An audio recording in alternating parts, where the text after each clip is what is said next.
오늘 함께 시편 이제 19편으로 넘어가겠습니다. 시편 19편 1절부터 14절 말씀 같이 한 목소리로 읽기에는 기니까 교독해 주시면 감사하겠습니다. 제가 먼저 읽겠습니다. 하늘이 하나님의 영광을 선포하고 궁창이 그의 손으로 하신 일을 나타내는도다. 날은 날에게 말하고 밤은 밤에게 지식을 전하니 언어도 없고 말씀도 없으며 들리는 소리도 없으나 그의 소리가 온 땅에 통하고 그의 말씀이 세상 끝까지 이르도다. 하나님이 해를 위하여 하늘의 장막을 밟으셨다. 해는 그의 신방에서 나오는 신랑과 같고 그의 길을 달리는 기뻐하는 장사 같아서 하늘이 끝에서 나와서 하늘 저 끝까지 운행하며 기에서 피할 자가 없도다. 여호와의 율법은 완전하여 영혼을 소성시키며 여호와의 증거는 확실하여 우둔한 자를 지혜롭게 하며 여호와의 교훈은 정직하여 마음을 기쁘게 하고 여호와의 계명은 순결하여 눈을 밝게 하시는도다. 여호와를 경외하는 도는 정결하여 영원까지 이르고 여호와의 법도 진실하여 다 의로우니 금 곧 많은 순금보다 더 사모할 것이며 꿀과 송이꿀보다 더 달도다. 또 주의 종이 이것으로 경고를 받고 이것을 지킴으로 상이 크니이다. 자기 허물을 등이 깨달을 자가 누구리요. 나를 숨은 허물에서 벗어나게 하소서.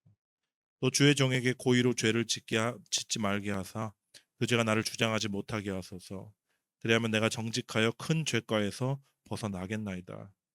나의 반석이시오 나의 구속자이신 여호와여, 내 입의 말과 마음의 묵상이 주님 앞에 연락되기를 원하나이다. 아멘. 예, 오늘 시편이지만 이제 요한복음 얘기를 잠깐 하겠습니다. 요한복음 17장 앞으로 우리가 보게 될 텐데, 그 17장에 어떤 말씀이냐면 이제 십자가에 죽으시러 가시기 전에 남겨질 제자들을 위해서 중보기도 하시는 내용입니다. 13장에 이렇게 나오죠. 세상에 있는 자기 사람들을 사랑하시되 끝까지 사랑하셨다. 그 주님이 이제 그분의 사랑이 묻어나오는, 절절하게 묻어나오는 기도를 올려드립니다. 그 중에서 3절에 아주 유명한 말씀 나오는데 같이 한번 읽어보실까요? 시작. 영생은 곧 유일하신 참 하나님과 그가 보내신 자 예수 그리스도를 아는 것이니이다. 여러분, 영생은 하나님과 그 아들을 아는 것이다 이렇게 말씀해 주셨는데 우리가 어떻게 하나님을 알 수 있을까요?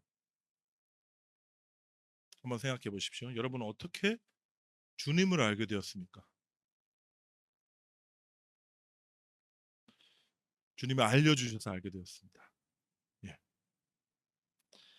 저와 여러분 피조물이잖아요. 피조물은 전능하신 하나님을 알 수가 없어요. 육신을 입고 시간과 공간의 제약을 받는 우리가 그 영이신 하나님, 눈에 보이지 않는 하나님, 시간과 공간의 창조자이신 그분을 우리가 스스로 어떻게 알겠습니까? 오직 하나님이 자신을 보여주시는 만큼 우리가 보는 거예요. 들려주시는 만큼 듣는 것이고 열어주시는 만큼 그분을 알 수가 있습니다. 하나님께서 자신을 열어 보여주시는 건 이제 신학적인 용어로 계시라고 합니다. 계시. 하나님 보통 두 가지 방법으로 자신을 계시하시는데 첫 번째 방법이 자연과 역사와 또 사람, 그 사람의 양심이나 그런 것들을 통해서 계시해 주시고요. 두 번째 방법이 직접 말씀해 주시는 겁니다. 다시 말해 그 말씀이 계시하시는 분, 말씀이 육신이 되어 오신 그리스도를 통해서 하나님을 보여주시는 거예요. 자연을 통한 계시를 우리가 뭐라 그러냐면 일반 계시라고 합니다. 그리고 말씀을 통해 자신을 열어주시는 것을 특별 계시라고 불러요. 특별 계시. 여러분 타락한 인간이라 하더라도 우리가 자연을 대자연 앞에서 딱 쓰면 하나님이 살아계시구나 하는 그분의 존재를 어렴풋이 느낍니다. 근데 잘 생각해 보세요. 하나님의 존재를 우리가 믿는다. 그리고 그분을 인식한다는 것만으로 구원에 이를 수는 없습니다. 우리를 구원하시기 위해서 하나님의 특별한 은혜가 필요했어요. 경륜이 필요합니다. 그래서 특별 계시를 보내신 거예요. 예수님을 이 땅에 보내신 것입니다. 죄와 죽음으로부터 우리를 구원해 주시기 위한 하나님의 완전하신 계시가 바로 예수 그리스도이십니다. 그리고 예수 그리스도를 통해 열려진 그 구원의 그 길을 알려주시는 것이 바로 말씀입니다. 따라서 특별 계시는 여러분 폰에 있는 성경과 그 다음에 그 성경이 가르치시는 바로 그 우리 주 예수 그리스도이십니다. 신학적인 얘기를 하니까 이제 졸음이 몰려오실 것 같은데 일단 본문으로 들어가 보겠습니다. 오늘 함께 읽은 이 시편 19편이 진짜 절묘합니다. 하나님의 일반 계시와 특별 계시를 아주 명확하게 보여주고 있습니다. 14절밖에 안 되는 구절이거든요. 근데 어떻게 이런 심오한 내용을 짧은 구절 안에 담아낼 수 있을까 놀랐어요. 마치 조직 신학서를 요약해 놓은 것 같은 그런 느낌까지 받았습니다. 1절부터 6절은요. 대자연 속에 드러나는 하나님의 임재와 영광을 찬송합니다. 일반 계시라 그랬죠. 일반 계시를 통해서 하나님을 느끼고 그분의 놀라운 창조를 찬양하고 있습니다. 그리고 바로 이어서 7절부터 13절이 뭐냐면 하나님의 특별 계시에 대해서 즉 말씀을 노래하고 있습니다. 1절부터 6절 일단 보시죠. 제가 말씀 준비하면서 이런 생각을 해봤어요. 하나님이 일반 계시 텍스트북을 우리에게 주셨다 한다면 그 텍스트북이 어떻게 구성되어 있을 것 같습니까?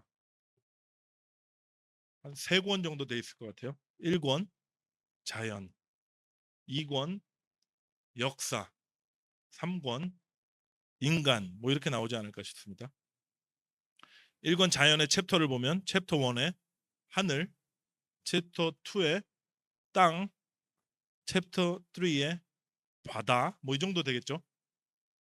챕터 1에는 뭐 다양한 내용이 나올 거예요. 해, 달, 별, 바람, 구름 또 뭐가 떠오르십니까? 하늘 그 챕터 안에 무지개 뭐 이런 것도 있겠죠.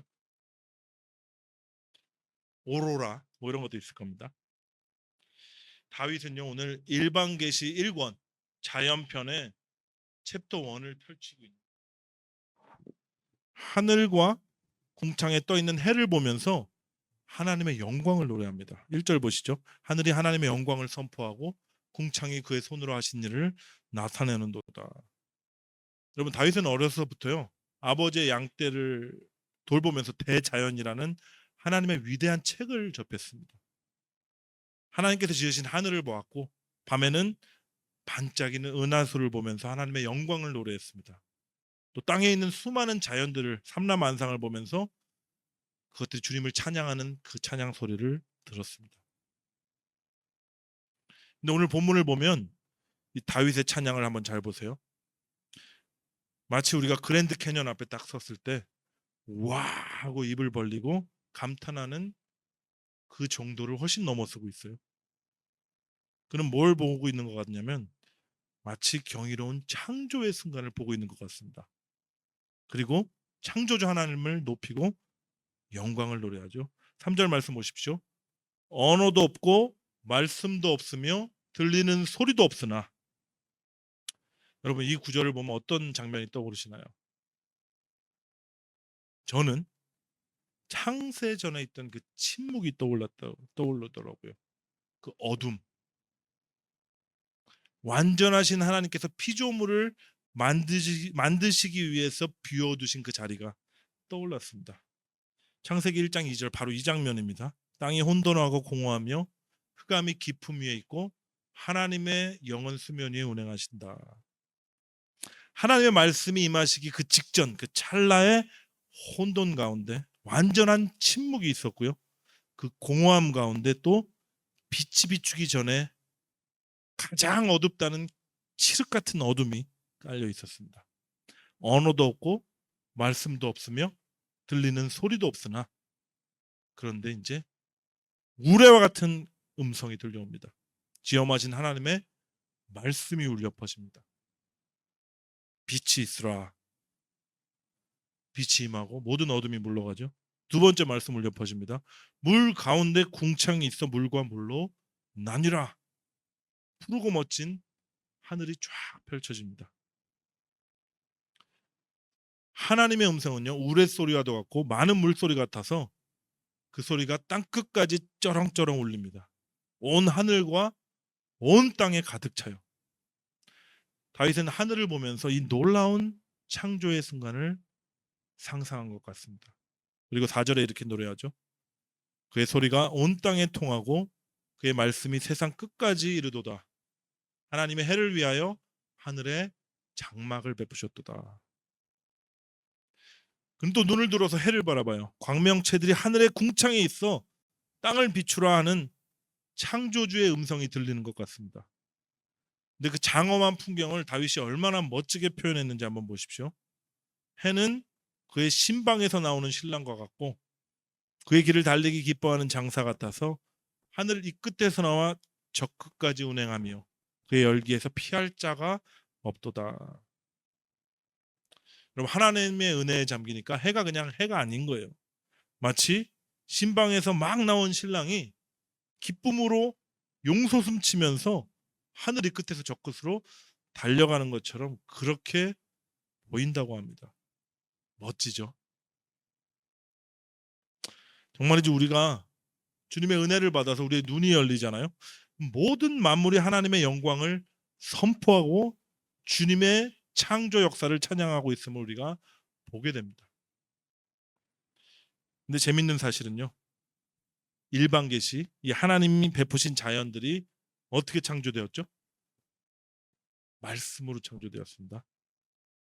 그리고 그 말씀으로 계시된 그분의 성품과 능력이 이 피조물 가운데 나타난 거예요.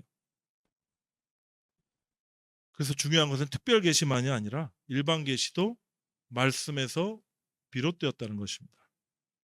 일반 계시도 말씀, 특별 계시는 아주 직접적인 말씀.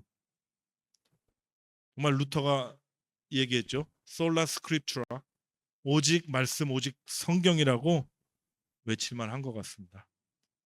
다윗도 이제 하나님 말씀에 집중해요. 본문 7절부터 9절 시편 기자는 하나님의 말씀을 6가지로 다른 이름으로 소개하고 있어요.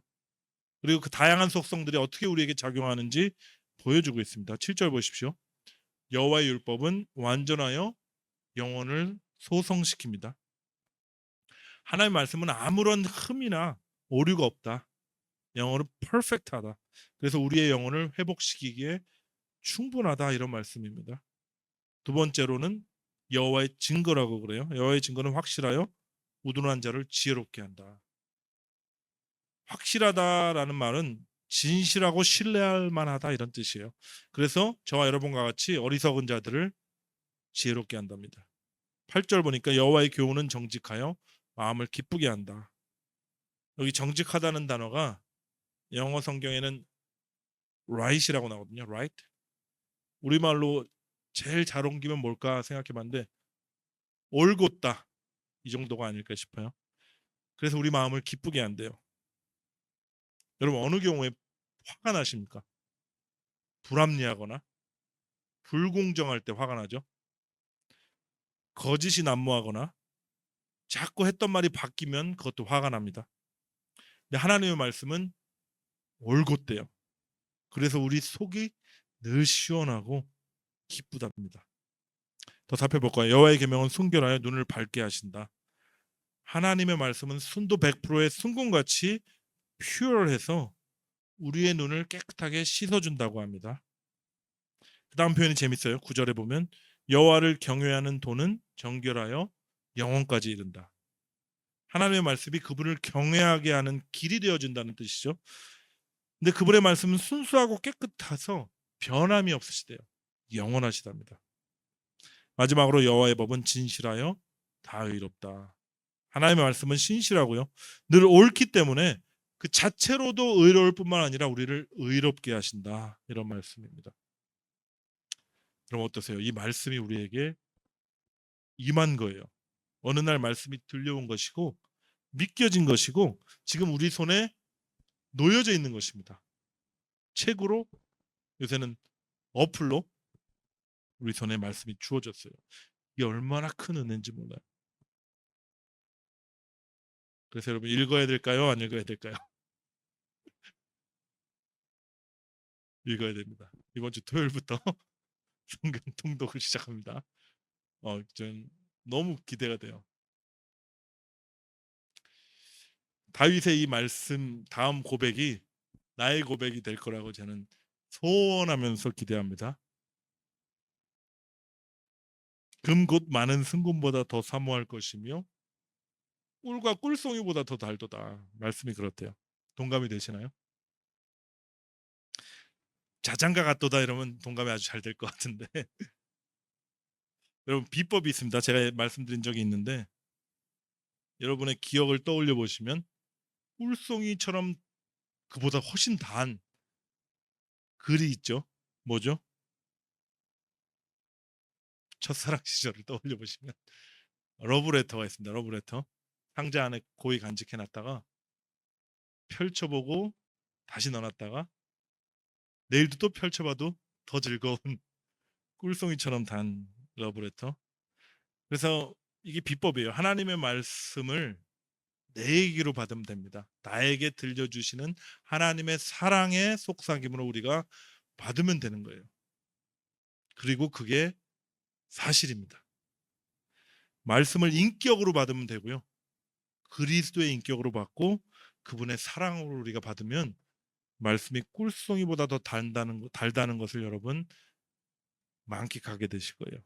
11절부터 13절은 놀랬습니다. 저는 복음의 비밀이 펼쳐지는데 야 역시 다윗은 다윗이구나 하는 그런 말이 절로 튀어나오더라고요. 하나님의 특별 계시 말씀이죠. 그 말씀의 역할을 정확하게 간파하고 알려줍니다. 보십시오. 11절 말씀. 주의 종이 이것으로 경고를 받았고 이것을 지킴으로 상이 크나이다. 하나님의 말씀 특별히 다윗이 노래한 이 성경은 구약 성경이거든요.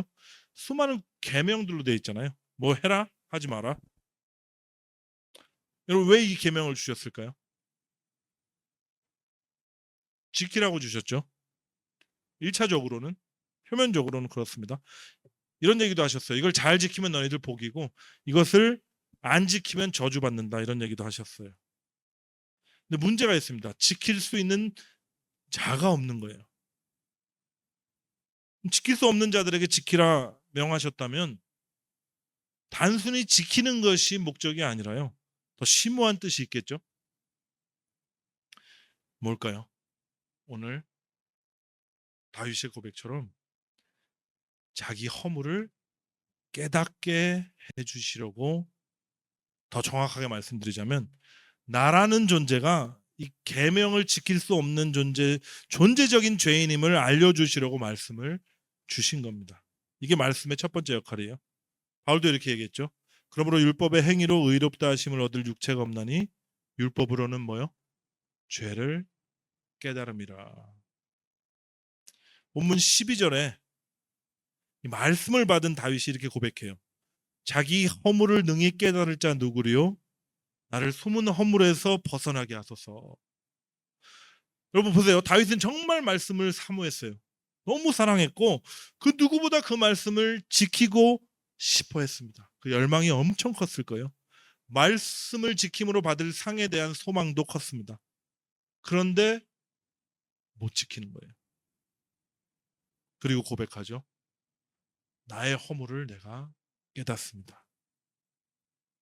이 말이 그냥 이렇게 단순하지 자신의 어떤 존재적인 그 죄 가운데서 절망하고 있는 거예요. 그리고 이게 끝인가? 아니요. 그는 이제 주님께 매달립니다. 나의 허물에서 벗어나게 하옵소서. 그 처절한 고백은 계속돼요. 또 주의 종에게 고의로 죄를 짓게 말게 하사 그 죄가 나를 주장하지 못하게 하소서. 주님의 이름을 부르는 거예요. 주님 나를 불쌍히 여겨 주옵소서. 나를 죄에서 건져 주시옵소서. 나를 구원하소서 하고 간구하고 있는 겁니다. 정말 말씀이 꿀송이처럼 달게 먹으며 늘 가까이 했는데 그 말씀을 지키기는커녕 자신의 존재가 이제 드러나 버린 거예요. 그리고 주님의 은혜만을 구하고 있는 겁니다. 그 결과 어떻게 되죠? 주님의 은혜를 덧입게 됩니다. 말씀이 이제 능력이 돼서 그의 안에서 역사하기 시작해요. 죄 용서뿐만 아니라 죄를 이길 능력을 주십니다. 죄를 이기는 자로 존재를 바꿔주세요. 여러분 이게 말씀의 능력입니다. 정죄함뿐만 아니에요. 우리를 죄의 권세에서 해방시킵니다. 그 능력이 있어요. 왜냐하면 우리의 존재 자체를 변화시키거든요. 다윗이 이렇게 고백하죠. 그리하면 주께서 구원하시면 내가 정직하여 큰 죄가에서 벗어나겠나이다. 주님, 제가 주의 말씀을 지키기 위해서 결심하고 노력하겠습니다. 이런 고백이 이제는 뚝 들어갔어요. 주께서 나를 건지시고 나를 구원하시면 내가 거룩하게 되겠습니다. 정결한 존재로 변화될 것입니다. 내가 더 이상 죄의 노예가 아니라 주님 안에서 자유케 될 것입니다. 이런 고백을 하고 있는 겁니다. 완전한 새로운 피조물로 존재 자체가 변화된 다윗은요, 비로소 이 고백을 하게 되는 거예요. 시편 19편 14절의 말씀입니다. 나의 반석이요 나의 구속자이신 여호와여, 내 입의 말과 마음의 묵상이 주님 앞에 연락되기를 원하나이다. 주의 말씀을 지키는 것도 어려웠던 자였는데 이제는 그 마음이 정결한 자로, 주님만을 바라는 자로, 나의 마음과 나의 생각과 나의 말이 주님께 연락되기를 원합니다. 이런 고백이 나올 수 있게 된 거예요. 저는 옛날에 이 말씀 들으면 내가 좀 거룩하게 살아야지, 마음으로도 죄를 짓지 않고 생각으로도 죄를 짓지 말아야지, 이런 고백과 결심을 했었는데 이제 그게 부질없습니다. 나의 옛 자아는 이미 죽었고 이제 그리스도가 내 안에 생명으로 임하셨기 때문에 그분의 영과 연합한 나는요, 이렇게 고백하는 거예요. 오직 여호와 하나님이 나의 반석이시오 나의 구원자이십니다. 여호와 하나님 주님의 은혜로, 주님의 역사로, 주님의 사랑 때문에 내가 구원받았습니다. 예수 그리스도 그분을 얻었습니다. 그래서 예수님의 마음이 내 마음이 되고 그분의 말씀이 내 입에서 울려 퍼지며 그분의 생각이 나의 생각이 되기를 내가 간절히 원합니다. 주님, 내 입의 말과 내 마음의 묵상이 주님께 올려주기를 원합니다. 주님 받으시옵소서. 이런 고백을 우리 올려드리는 우리 모두가 되기를 예수 그리스도의 이름으로 축원합니다.